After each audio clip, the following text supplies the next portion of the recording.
नमस्कार दोस्तों, मैं प्रदीप शर्मा प्रयास एकेडमी की ऑनलाइन क्लासेज में आपके लिए लेकर आया हूँ जनरल साइंस।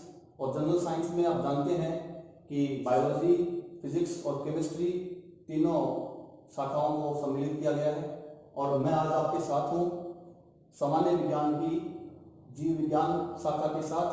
और जीव विज्ञान में जो टॉपिक मैं आपको पढ़ाऊँगा उसमें से मैंने देखा है कंपटीशन एग्जाम में एक दो क्वेश्चन हमेशा पुटअप होते हैं।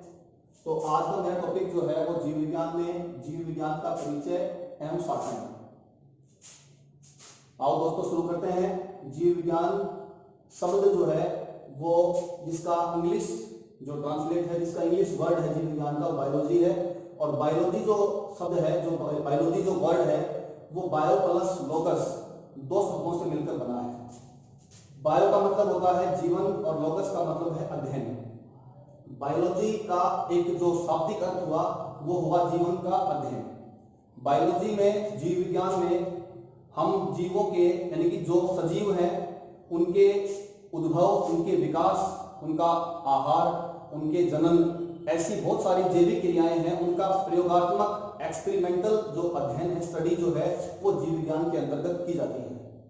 जीव विज्ञान की अगर हम शाखाओं की बात करें तो जीव विज्ञान को मोस्टली दो शाखाओं में बांटा गया है। जैसा कि आप देख पा रहे हैं, जीव विज्ञान में एक बेसिक बायोलॉजी यानी कि मौलिक जीव विज्ञान और दूसरा है अनुप्रयोगात्मक जीव विज्ञान, अप्लाइड बायोलॉजी। मौलिक जीव विज्ञान में तीन शाखाएं बनाई गई हैं। वनस्पति विज्ञान, जिसके अंतर्गत पेड़ पौधों का, चूंकि हम जानते हैं कि सजीवों में पेड़ पौधे, जीव जंतु और सूक्ष्म जीवों को शामिल किया गया है, तो एक शाखा वनस्पति विज्ञान है जिसको हम इंग्लिश में बॉटनी कहते हैं। और बॉटनी जो शब्द है ये ग्रीक भाषा के बास्केन शब्द से लिया गया है। याद रखना दोस्तों, बास्केन जिसका अर्थ है चरना, ये ग्रीक शब्द है बास्केन, जो खुद बोटेनी से उत्पन्न हुआ है। इसका अर्थ है हर्ब्स यानी कि साग। तो बोटनी शब्द जो है वो बोस्केन से निकला, ग्रीक शब्द से। और एक चीज यहां पर आपको बताता चलूं कि जो बोटनी है, वनस्पति विज्ञान जो है, इसको थियोफ्रास्टस नाम के एक वैज्ञानिक थे, थियोफ्रास्टस ने, उनकी एक पुस्तक थी हिस्टोरिया प्लांटेरम।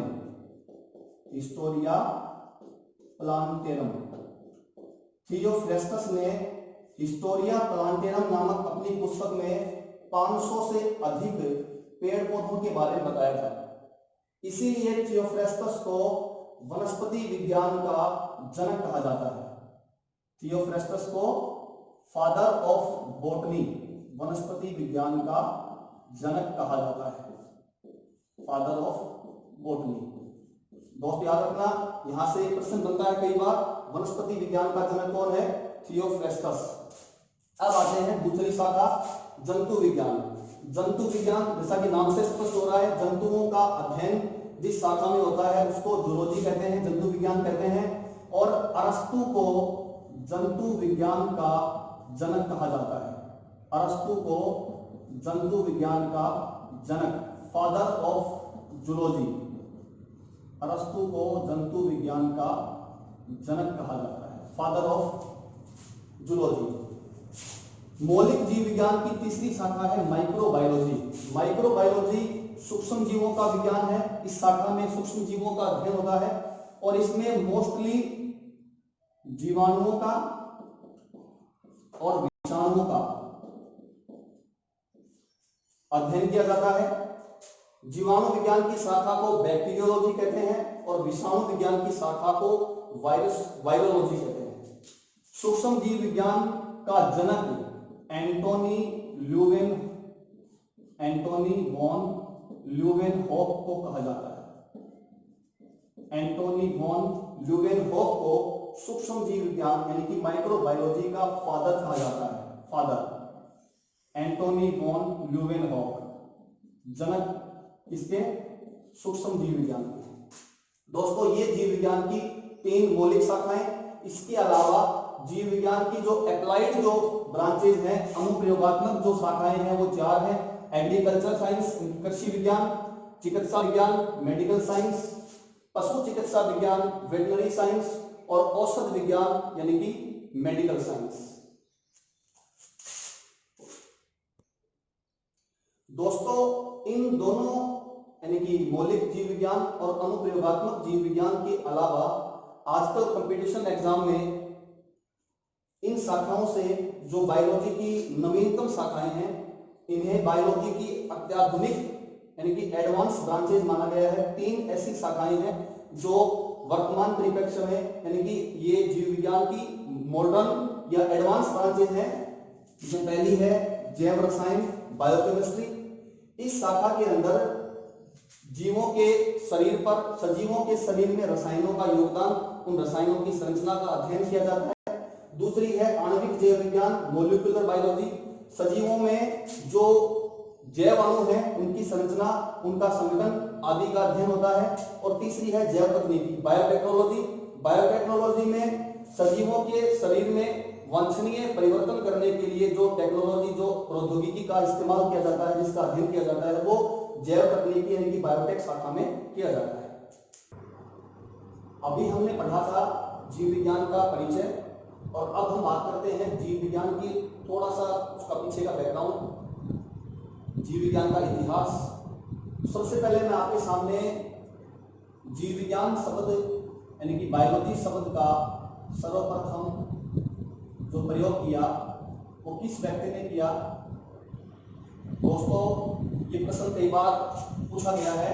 जीव विज्ञान शब्द का सर्वप्रथम प्रयोग 1802 में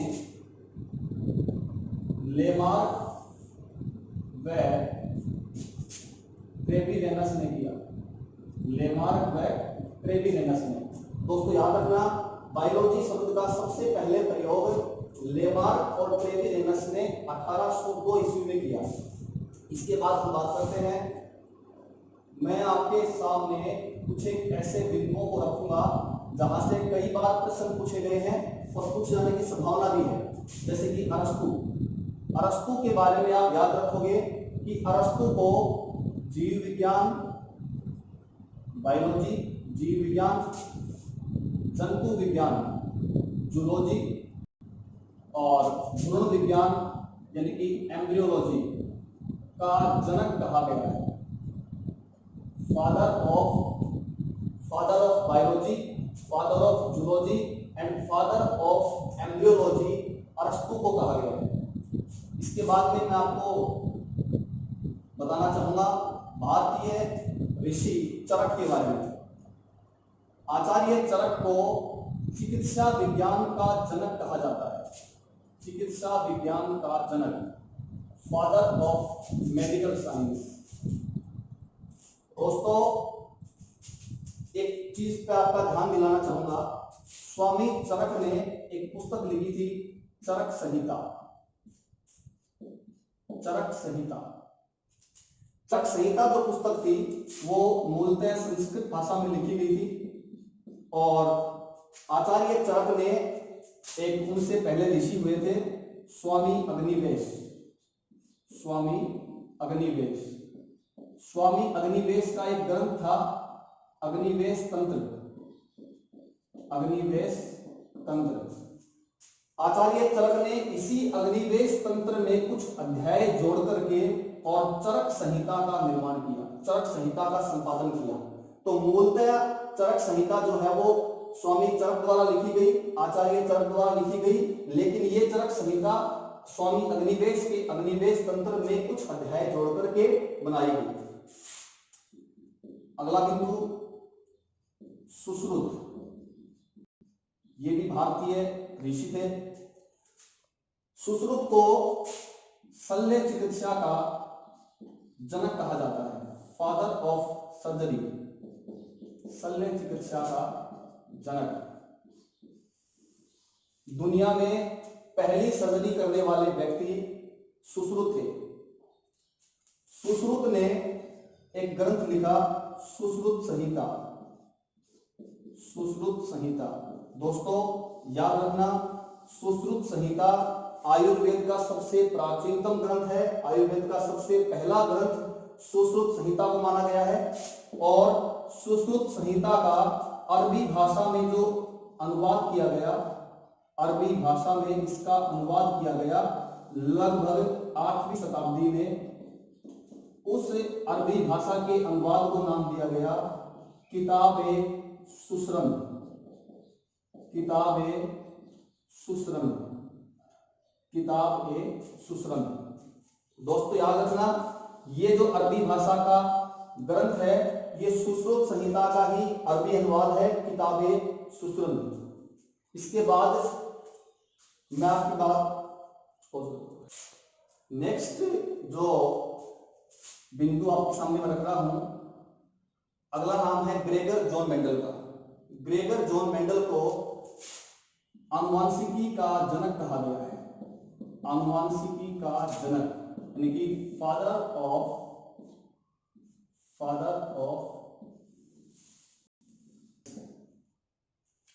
ग्रेगर जॉन मेंडल को आनुवांशिकी का जनक कहा गया है।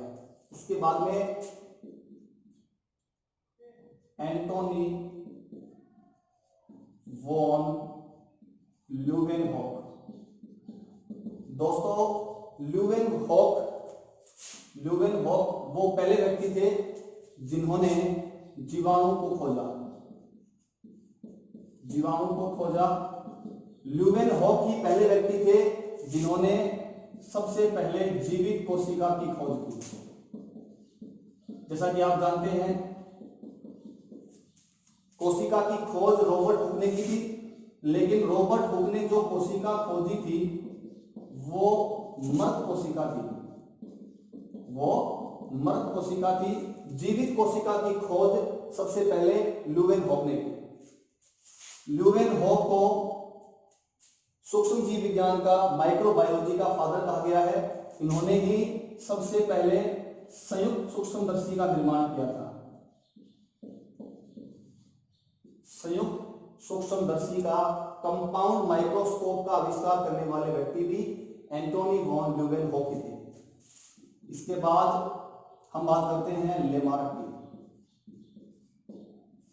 लेमार्क ने जैव विकास, इवोल्यूशन, जैव विकास के संदर्भ में एक सिद्धांत दिया जो उस समय बड़ा प्रसिद्ध हुआ था, उपार्जित लक्षणों की वंशागति का सिद्धांत।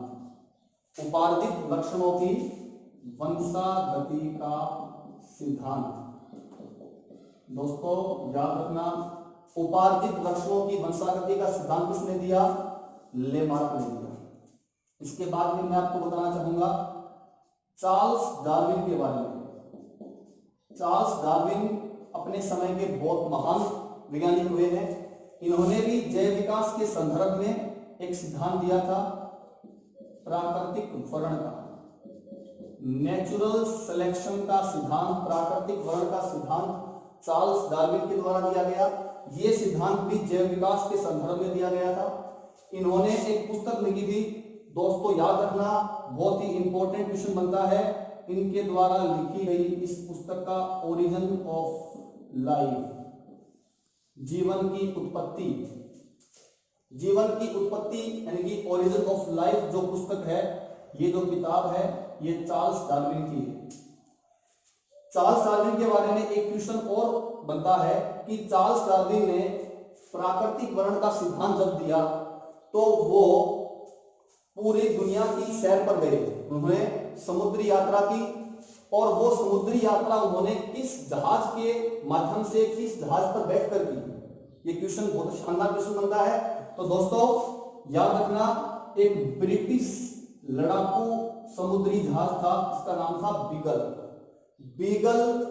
बीगल नाम के जहाज पर बैठकर, सवार होकर चार्ल्स डार्विन ने पूरे संसार की समुद्री यात्रा की, और उसी यात्रा के बाद उन्होंने प्राकृतिक वर्ण का, नेचुरल सिलेक्शन का सिद्धांत दिया। इसके बाद में हम बात करेंगे टी.एच. मॉर्गन की। टी.एच.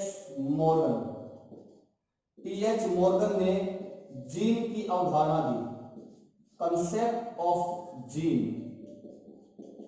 T.H. मॉर्गन ने जीन की अवधारणा दी। किसकी अवधारणा दी? जीन की। इसके बाद में Hugo de Vries. Hugo de Vries ने उत्परिवर्तन का सिद्धांत दिया। उत्परिवर्तन का सिद्धांत, कॉन्सेप्ट ऑफ म्यूटेशन। जीन में अचानक से परिवर्तन होना उत्परिवर्तन कहलाता है। और ये जो उत्परिवर्तन का सिद्धांत है, ये दुनिया के सामने सबसे पहले रखने वाला व्यक्ति था ह्यूगो डी व्रीज। इसके बाद में अपन बात करते हैं AI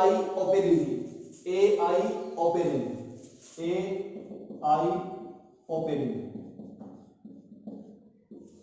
जैसा कि आप जानते हैं, जीवन की उत्पत्ति के बारे में बहुत से लोगों ने, बहुत से दार्शनिकों ने अपने अपने मत दिए, लेकिन उन सभी मतों को अस्वीकार करने के बाद सबसे अधिक मान्यता, सबसे अधिक सर्वमान्य जो सिद्धांत रहा वो AI ओपेरिन का जीवन की उत्पत्ति का रासायनिक सिद्धांत हुआ।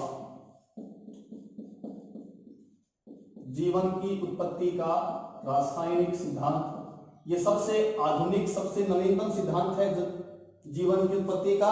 और ये किसके द्वारा दिया गया? AI ओपेरिन द्वारा दिया गया। अब मैं बात करना चाहूंगा भारतीय मूल के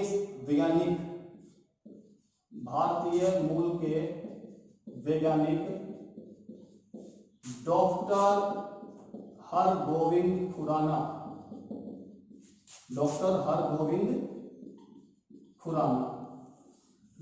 हरगोविंद खुराना ने क्या किया?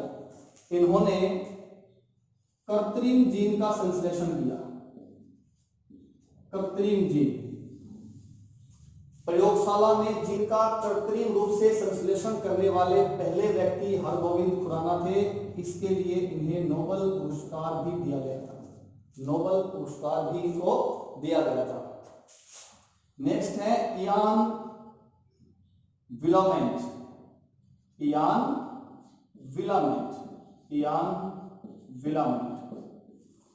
विलामेंट ने भेड़ का क्लोन बनाया था। सर्वप्रथम क्लोन बनाने वाले व्यक्ति इयान विलामेंट थे। प्रथम क्लोन, जो फर्स्ट क्लोन जो बनाया वो भेड़ का बनाया था। भेड़ का नाम डोली था और बनाने वाले व्यक्ति थे इयान विलामेंट। नेक्स्ट है जॉन गॉर्डन ने मेंढक का क्लोन बनाया था। दोस्तों याद रखना, इन दोनों प्रश्नों में अंतर है। ये प्रथम क्लोन है, दुनिया का पहला क्लोन भेड़ का बनाया गया था इयान विलामेंट के द्वारा, और मेंढक का क्लोन बनाने वाले व्यक्ति जॉन गॉर्डन थे। इसका प्रश्न आपसे पूछेगा कि कशेरुकियों में पहला क्लोन किसने बनाया? कशेरुकधारियों, वर्टिब्रेट्स, कशेरुकियों वर्टिब्रेट्स का प्रथम क्लोन मेंढक का बना था और बनाने वाले व्यक्ति थे जॉन गॉर्डन। वाटसन और क्रिक, आप सबने ये नाम सुना होगा, बहुत ही इंपॉर्टेंट क्वेश्चन होता है यहां से। वाटसन और क्रिक ने डीएनए का द्विकुंडलित मॉडल दिया। डीएनए का द्विकुंडलित मॉडल, डीएनए का द्विकुंडलित मॉडल प्रस्तुत करने वाले व्यक्ति वाटसन और क्रिक थे। इस खोज के लिए वाटसन और क्रिक को नोबेल पुरस्कार मिला था। इस खोज के लिए वाटसन और क्रिक को नोबेल पुरस्कार दिया गया था। इसके बाद में अपन बात करेंगे जॉन रे की। जॉन रे,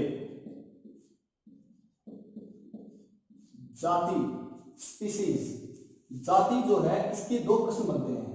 एक प्रश्न तो आपसे पूछेगा कि वर्गीकरण की सबसे छोटी इकाई कौन सी है?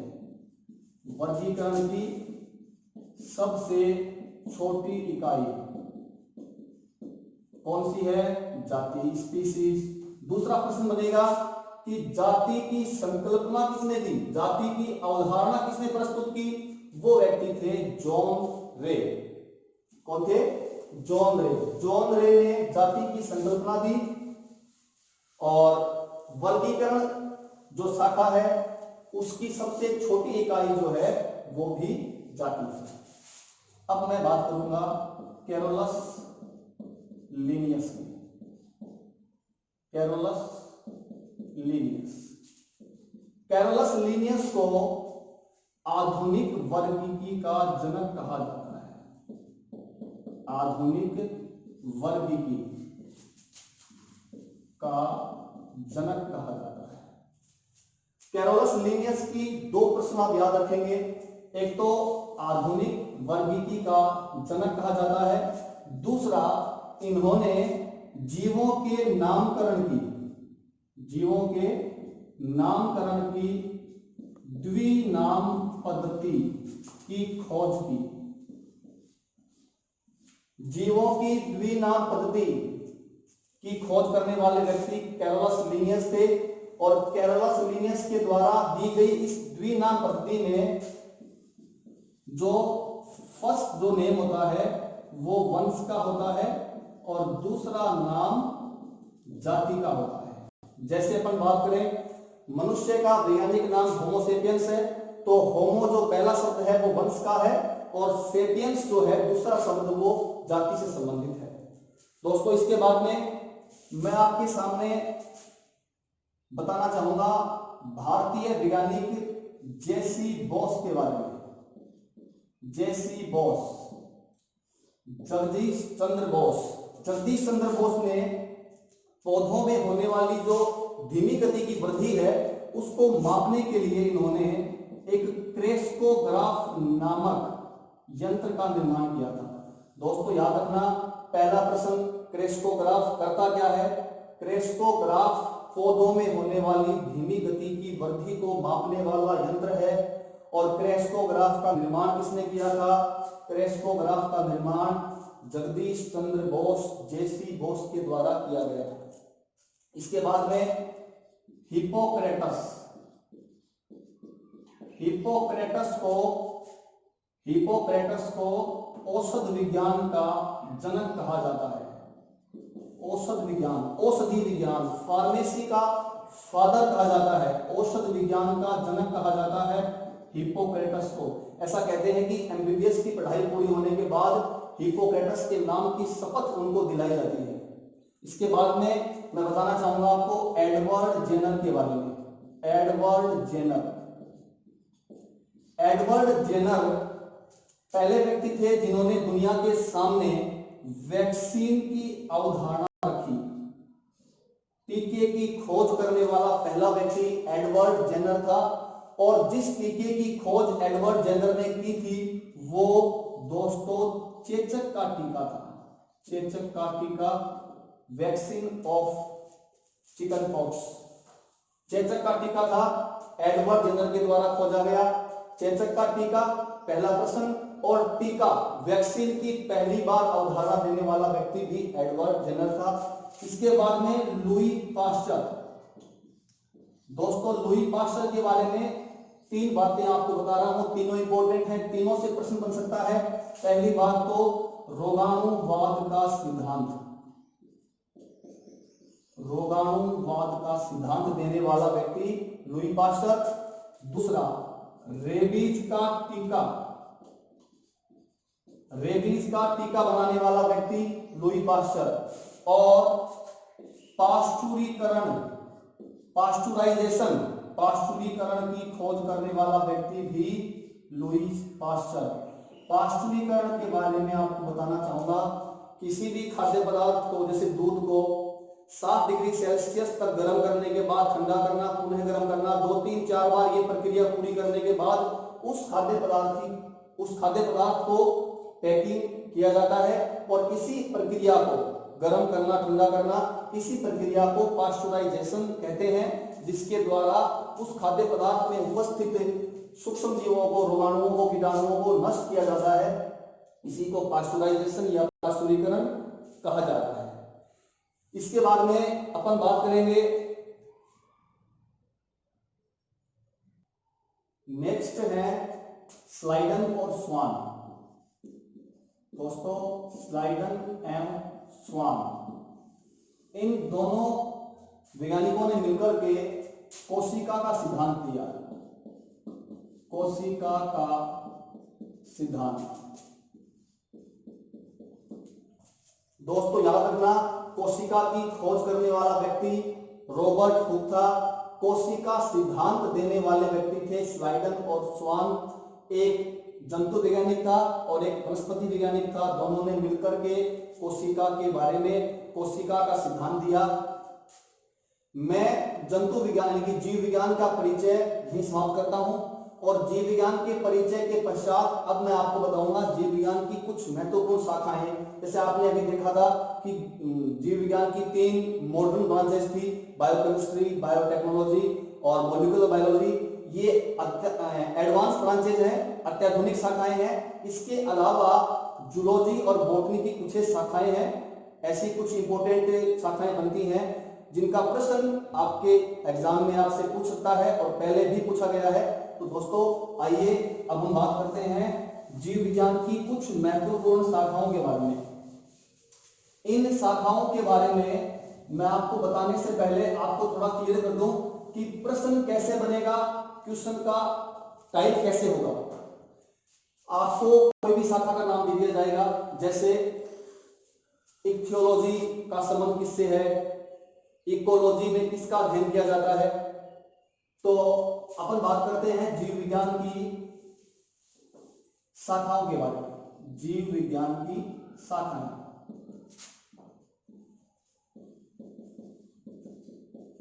दोस्तों वैसे तो जीव विज्ञान की शाखाएं बहुत सारी हैं। मैंने कोशिश की है कि आपके साथ आपके सामने कुछ ऐसी शाखाओं का मैं जिक्र करूं जो जिससे कि आपका कोई क्वेश्चन जो है एग्जाम में आए वो आपसे छूटे नहीं। कुछ इंपॉर्टेंट शाखाओं को मैंने आपके लिए सेलेक्ट किया है। जैसे मैं पहले बात करता हूं, सबसे पहले शाखा है इकोलॉजी। वर्तमान परिप्रेक्ष्य में इकोलॉजी बहुत ही इंपॉर्टेंट शाखा है जीव विज्ञान की। इकोलॉजी शाखा के अंदर किसका अध्ययन होता है? इकोलॉजी में जीव जंतुओं और उनके चारों तरफ का जो वातावरण है उनके बीच जो संबंध है उन संबंधों का अध्ययन इकोलॉजी में किया जाता है। इकोलॉजी में जीवों व उनके वातावरण के बीच संबंधों का अध्ययन इकोलॉजी में किया जाता है। दूसरा है न्यूरोलॉजी। दोस्तों न्यूरोलॉजी शाखा में तंत्रिका तंत्र का अध्ययन किया जाता है। तंत्रिका तंत्र का अध्ययन। तीसरी शाखा है हर्पेटोलॉजी। हर्पेटोलॉजी। दोस्तों हर्पेटोलॉजी में सरीसृपों का अध्ययन किया जाता है। सरीसृपों का अध्ययन यानी कि स्टडी ऑफ। हर्पेटोलॉजी में सरीसृपों का अध्ययन किया जाता है। स्टडी ऑफ रेप्टाइल्स जो है वो हर्पेटोलॉजी का सब्जेक्ट है। चौथी शाखा है मायोलॉजी। मायोलॉजी भी कह सकते हो इसको, और इसको आप सार्कोलॉजी भी कह सकते हो। सार्कोलॉजी या मायोलॉजी में पेशियों का अध्ययन किया जाता है। पेशियों का। नेक्स्ट है ओडोंटोलॉजी। ओडोंटोलॉजी में दांतों का अध्ययन किया जाता है। दांतों का अध्ययन ओडोंटोलॉजी में किया जाता है। नेक्स्ट शाखा है एंटोमोलॉजी। एंटोमोलॉजी में दोस्तों कीटों का अध्ययन किया जाता है। ये प्रश्न, इस शाखा का प्रश्न कई परीक्षाओं में पूछा गया है दोस्तों। एंटोमोलॉजी कीटों का अध्ययन। नेक्स्ट है एपीकल्चर। एपीकल्चर। एपीकल्चर में मधुमक्खी पालन का अध्ययन किया जाता है। मधुमक्खी पालन का अध्ययन एपीकल्चर में होता है,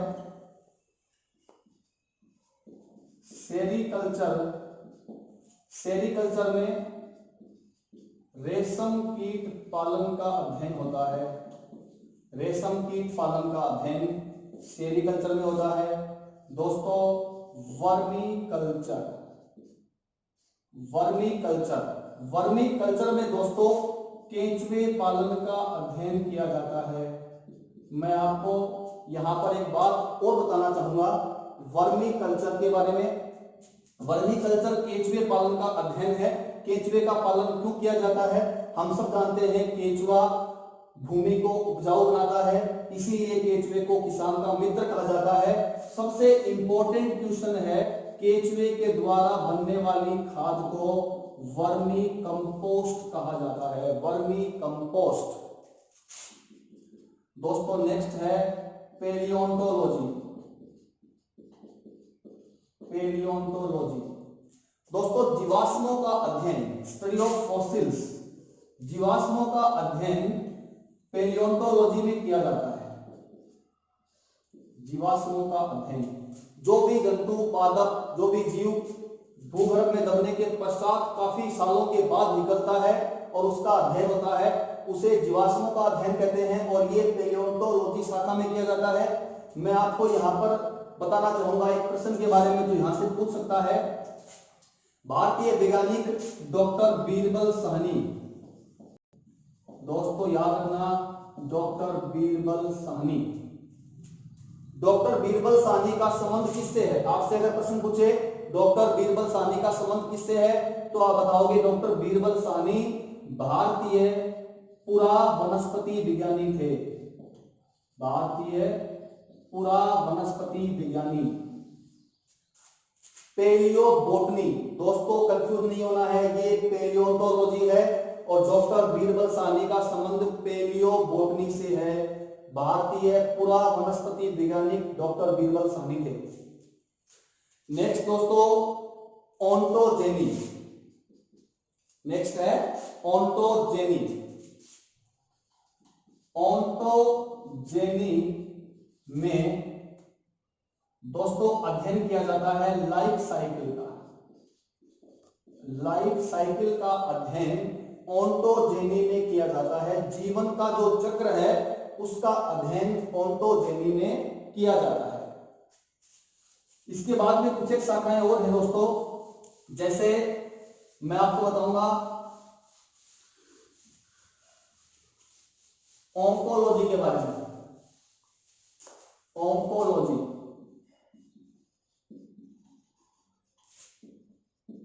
ओंकोलॉजी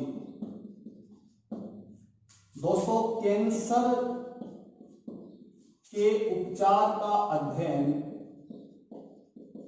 कैंसर के उपचार का अध्ययन जिस शाखा में होता है वो ओंकोलॉजी शाखा है, ओंकोलॉजी। दोस्तों एक बात और याद रखना, एक प्रश्न बनता है कि कैंसर के उपचार में किस धातु का इस्तेमाल किया जाता है?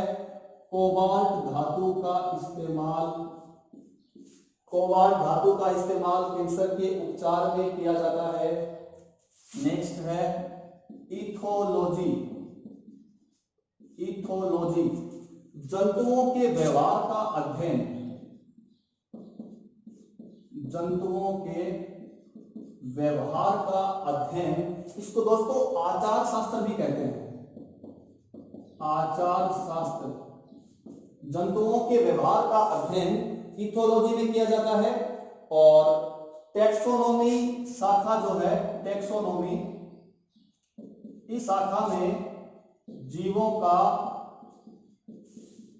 दोस्तों, जीवों का वर्गीकरण एवं उनका नामकरण, जीवों का वर्गीकरण और जीवों का नामकरण टैक्सोनॉमी या वर्गीकी शाखा में किया जाता है। आपको याद दिलाता चलो, आधुनिक वर्गीकी का जनक कैरोलस लिनियस को कहा जाता है। एक्टिनोबायोलॉजी, एक्टिनोबायोलॉजी, एक्टिनोबायोलॉजी में जीवों पर विकिरणों के प्रभाव का अध्ययन किया जाता है दोस्तों। जीवों पर विकिरणों के प्रभाव का अध्ययन एक्टिनोबायोलॉजी शब्द यानी कि शाखा में किया जाता है।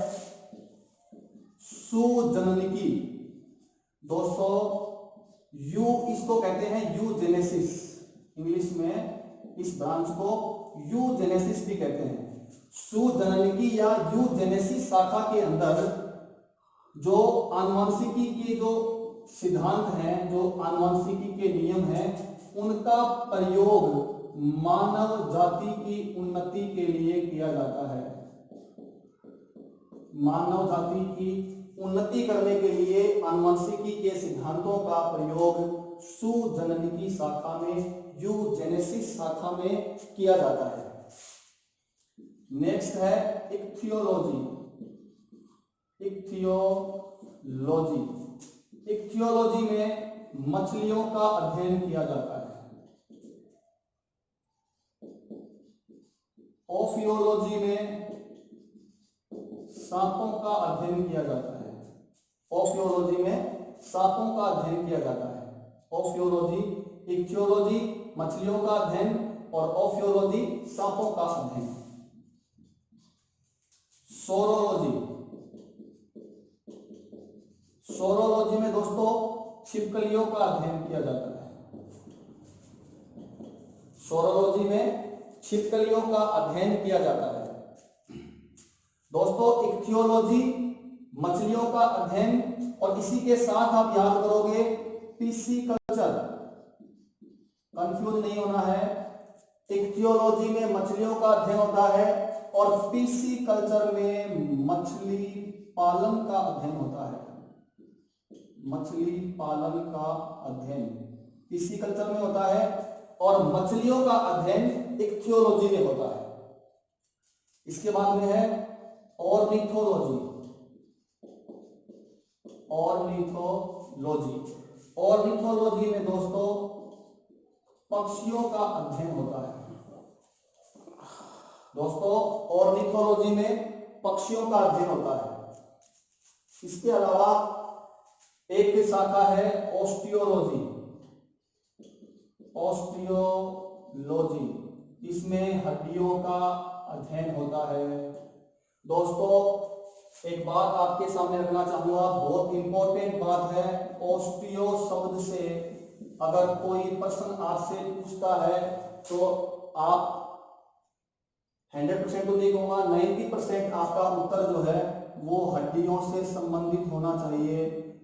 आप उस प्रश्न का उत्तर विकल्पों में ढूंढ करके हड्डियों से संबंधित कोई विकल्प हो, उस प्रश्न को, उस विकल्प को आप सही करें। ऑस्टियोपोरोसिस हड्डियों का रोग है। ऑस्टियोलॉजी हड्डियों का अध्ययन करने की शाखा है।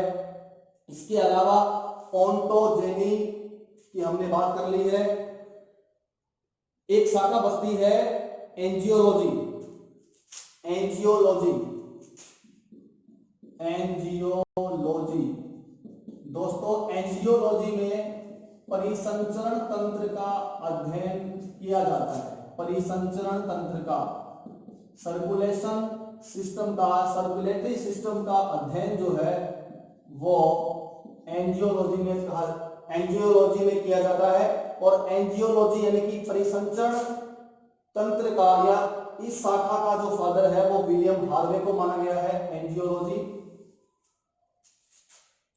दोस्तों, नेक्स्ट जो शाखा है, ब्रांच है, वो है एंथोलॉजी। दोस्तों एंथोलॉजी में फूलों का अध्ययन किया जाता है। फूलों का अध्ययन एंथोलॉजी में किया जाता है और फलों का अध्ययन पोमोलॉजी में किया जाता है। पोमोलॉजी में फलों का अध्ययन और एंथोलॉजी में फूलों का अध्ययन, study of flowers anthology and study of fruits pomology. Pedology में दोस्तों विभिन्न प्रकार की मृदाओं का, विभिन्न प्रकार की जो सॉइल्स हैं, मृदा हैं, उन मृदाओं का अध्ययन पेडोलॉजी शाखा में किया जाता है। फाइकोलॉजी में दोस्तों शैवालों का अध्ययन होता है। शैवालों का अध्ययन फाइकोलॉजी में, और माइकोलॉजी में कवकों का अध्ययन किया जाता है। कवकों का अध्ययन माइकोलॉजी में। इन दोनों शाखाओं को आप एक साथ याद करेंगे, फाइकोलॉजी शैवालों का अध्ययन और माइकोलॉजी कवकों का अध्ययन। दोस्तों एरेक्नोलॉजी में मकड़ियों का अध्ययन किया जाता है। मकड़ियों का अध्ययन जो है वो एरेक्नोलॉजी शाखा में किया जाता है। दोस्तों ये इंपॉर्टेंट शाखा है, क्वेश्चन की दृष्टि से, प्रश्न की दृष्टि से ये बहुत ही अच्छा प्रश्न बनता है। क्रायोजेनिक्स, जंतुओं पर शीत का प्रभाव,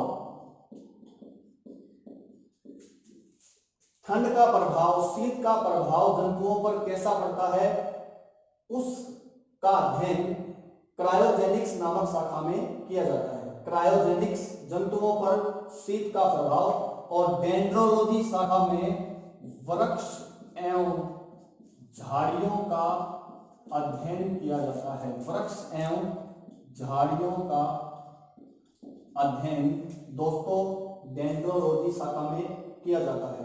दोस्तों ये मेरे टॉपिक में जो शामिल मैंने शाखाएं की थी, तकरीबन 28 से 30 शाखाओं को मैंने शामिल किया और 3 शाखाएं मैंने आपको जीव विज्ञान की जो मॉडर्न ब्रांचेज हैं, बायोकेमिस्ट्री, बायोटेक्नोलॉजी और मॉलिक्यूलर बायोलॉजी, तकरीबन 32-33 शाखाओं को मैंने मेरे इस क्लास में, टॉपिक में शामिल किया है। इसके अलावा भी कई शाखाएं हैं, लेकिन मैंने कोशिश की है कि इंपॉर्टेंट शाखाओं को आपके सामने रखूं ताकि आप ज्यादा उलझन में न फंसे, कंफ्यूज न हो। दोस्तों आज का मेरा टॉपिक जीव विज्ञान का परिचय और शाखाएं खत्म होता है, समाप्त होता है। अगर आप इस टॉपिक का नोट्स लेना चाहें तो प्रयास एकेडमी का ऐप डाउनलोड कर सकते हैं प्ले स्टोर से, और आपको प्रयास एकेडमी के ऐप पर नोट्स का जो कॉलम है, जो आइकन है, वहां से आपको प्रयास एकेडमी का जो भी क्लास है उसका नोट्स आपको मिलेगा। और अगला क्लास, जो अगली जो क्लास है, अगला टॉपिक जो है वो आपके साथ, आपके सामने लेकर आऊंगा मैं कोशिका के बारे में। अगला जो मेरा वीडियो होगा वो कोशिका के बारे में होगा। दोस्तों यकीन मानिए, जनरल साइंस के टॉपिक जितने भी कराऊंगा उसमें से आपको यकीन दिलाता हूं आपका कंपटीशन एग्जाम में कोई भी क्वेश्चन मैं छूटने नहीं दूंगा। धन्यवाद दोस्तों।